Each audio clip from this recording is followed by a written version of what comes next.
State bank of Pakistan की website है।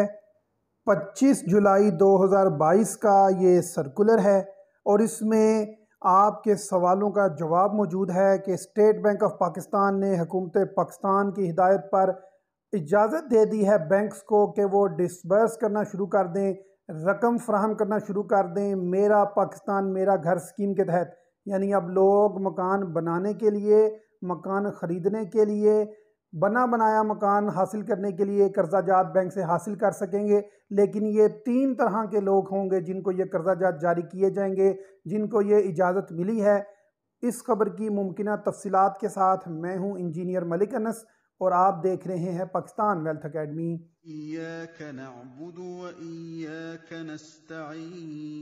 अस्सलाम वालेकुम नाज़रीन, आप सबके इल्म में है कि मेरे चैनल पर पाकिस्तान वेल्थ अकेडमी पर आपको हुकूमती प्रोग्राम्स और हुकूमती स्कीम्स के मतलब इंफॉर्मेशन देखने को मिलती है। 8 दिन कबल मैंने आपको बताया था कि अवाम का बहुत ज़्यादा दबाव है हुकूमत पर, क्योंकि लोगों ने बयाने दिए हुए हैं, फ़र्द लेकर बैंकों में अप्लाई किया हुआ है, लोगों की पेमेंट्स फंस चुकी हैं और अवाम के दबाव पर ये गौर किया जा रहा है कि मेरा पाकिस्तान मेरा घर स्कीम का दोबारा आगाज़ कर दिया जाए।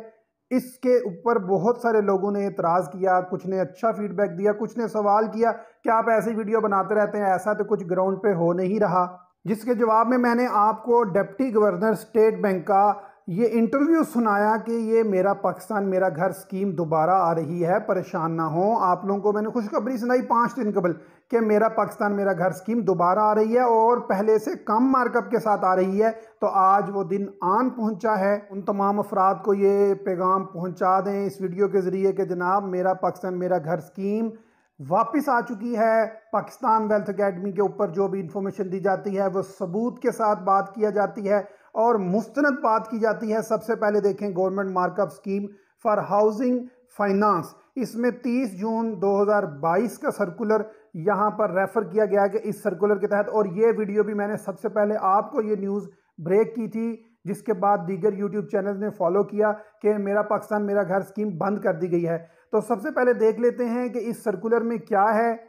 ज़्यादा एक्साइटमेंट हाई करने की ज़रूरत नहीं है, क्योंकि इसमें सिर्फ 3 कैटेगरी के लोग हैं जिनके लिए आर्जी तौर पर कंडीशनली ये स्कीम खोली गई है। लेकिन आने वाले दिनों में ये स्कीम मुकम्मल हर बंदे के लिए ओपन कर दी जाएगी। नए दरख्वास्त गुजार भी इसमें शामिल हो सकेंगे।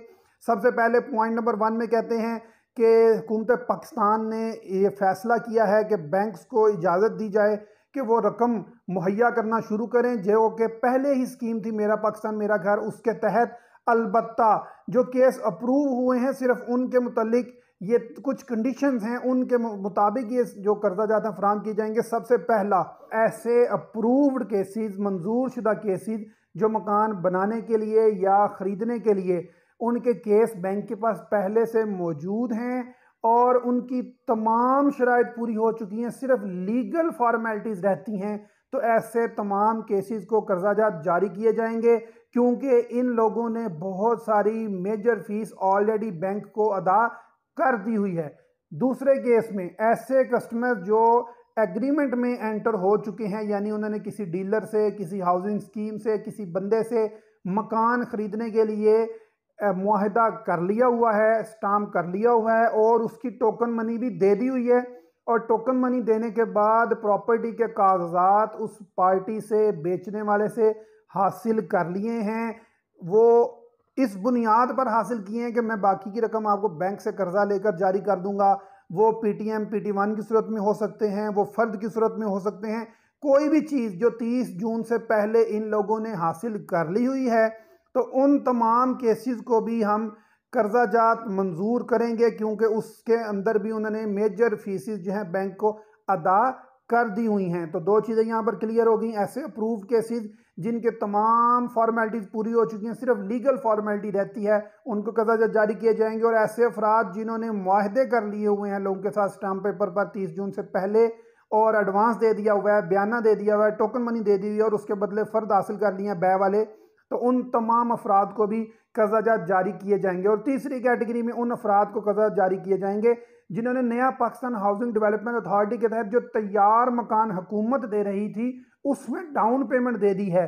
पेरी अर्बन हो, इस्लामाबाद हो, रायवेंड हो, जिधर भी हो, लाहौर हो, LDA हो, अगर आपने डाउन पेमेंट दे दी हुई है बैंक्स को, तो बकिया रकम के लिए बैंक पाबंद हैं कि वो कर्जा जात अब जारी करेंगे। मिसाल दे देता हूं कि 27 लाख का मकान था, आपने 2,70,000 रुपया डाउन पेमेंट दे दी, बकिया रकम बैंक ने फराहम करनी थी, स्टेट बैंक ऑफ पाकिस्तान ने वो स्कीम बंद कर दी, तो अब उनको बकिया रकम कहाँ से मिलेगी? तो अब स्टेट बैंक कह रहा है कि ऐसे अफराद जिन्होंने एडवांस पेमेंट्स हमें जमा करवा दी हैं, डाउन पेमेंट्स बैंक्स में जमा करवा दी हैं, उनको बकिया रकम की किस्तें हम ज़रूर करके देंगे। इसके अलावा स्टेट बैंक ऑफ पाकिस्तान ने कहा है कि ऐसे अफराद जो 60 लाख या 1 करोड़ रुपए तक के लिए अप्लाई करना चाहते थे, उनको 400 बेसिक पॉइंट की बजाय 250 PPS पर कर्जा जात फराहम किए जाएं, यानी कम करके कर्जा जात फराहम किए जाएं। और इसके बाद बताया जा रहा है कि जो बैंक्स हैं वो ये बात मेक श्योर करें कि कोई नया दरख्वास्त गुजार कर्जा ना मंजूर करवा ले। जो पहले बैंक्स में दरख्वास्त गुजार हैं, जो ऊपर मैंने 3 शराइत बताई हैं, इनके अलावा कोई और बंदा कर्जा मंजूर ना करवाए। इस सिलसिले में पाबंदी लगाई है कि बैंक्स अपने जो अंदरूनी इंटरनल ऑडिट डिपार्टमेंट्स हैं वहां से सर्टिफिकेट ज़रूर हासिल करें, ताकि ये मेक श्योर हो सके कि सिर्फ जो पुराने फंसे हुए हैं लोग, जिनका पैसा फंसा हुआ है, परेशान है, सिर्फ उनको कर्जा जारी किए जाएं। और इसकी इंस्पेक्शन भी स्टेट बैंक ऑफ पाकिस्तान करेगा। और खुशखबरी उन अफराद के लिए जो नए सिरे से अप्लाई करना चाहते हैं, यानी जो अब अप्लाई करना चाहते हैं, उनके लिए यह है कि हुकूमत पाकिस्तान प्रोसेस में है, रिव्यू कर रही है, रिवाइज कर रही है इस स्कीम को, ताकि दोबारा से इसको बहाल किया जा सके। इसकी रीज़न मैं आपको बता देता हूँ कि पाकिस्तान के अंदर मौशी हालात बड़े डिस्टर्ब हैं। इंटरेस्ट रेट हमारा 13-14 रुपए पर चला गया है। अब इंटरेस्ट रेट ज़्यादा होने की वजह से हुकूमत पाकिस्तान को ज़्यादा नुकसान उठाना पड़ रहा है इस स्कीम को चलाने के लिए, क्योंकि ज़्यादा सब्सिडी तो हुकूमत अपनी जेब से अदा कर रही थी। तो इसलिए स्टेट बैंक ऑफ पाकिस्तान ने आर्जी तौर पर इसको रोका है। और दूसरी वजह यह भी है कि एंटी इमरान होने की वजह से भी हुकूमत ने ये पॉलिसी रोक दी है। बहरहाल चूंकि लोगों के पेमेंट्स फंसी हुई थी, वो परेशान थे, तो स्टेट बैंक ऑफ पाकिस्तान ने उन तमाम परेशान हालों को वक्ती तौर पर रिलीफ फराहम किया है। और आने वाले दिनों में इंशाल्लाह, ये मुझे यकीन है, आप लोगों को भी मैं तसल्ली दिलवा दूं कि स्टेट बैंक ऑफ पाकिस्तान की जानिब से इस स्कीम को लाजमन शुरू किया जाएगा, क्योंकि इसके अंदर बैंक्स को बेपनाह फ़ायदा है और बहुत ज़्यादा रकम मार्केट के अंदर सर्कुलेट करती है। आने वाले दिनों में जैसे ही इस स्कीम को दोबारा से मुकम्मल तौर पर बहाल किया जाएगा, मैं आपके साथ पूरी तफसीलात लेकर आऊँगा। पाकिस्तान वेल्थ अकेडमी से इंजीनियर मलिक अनस को इजाज़त दीजिए। अल्लाह हाफ़िज़। पाकिस्तान पाइंदाबाद।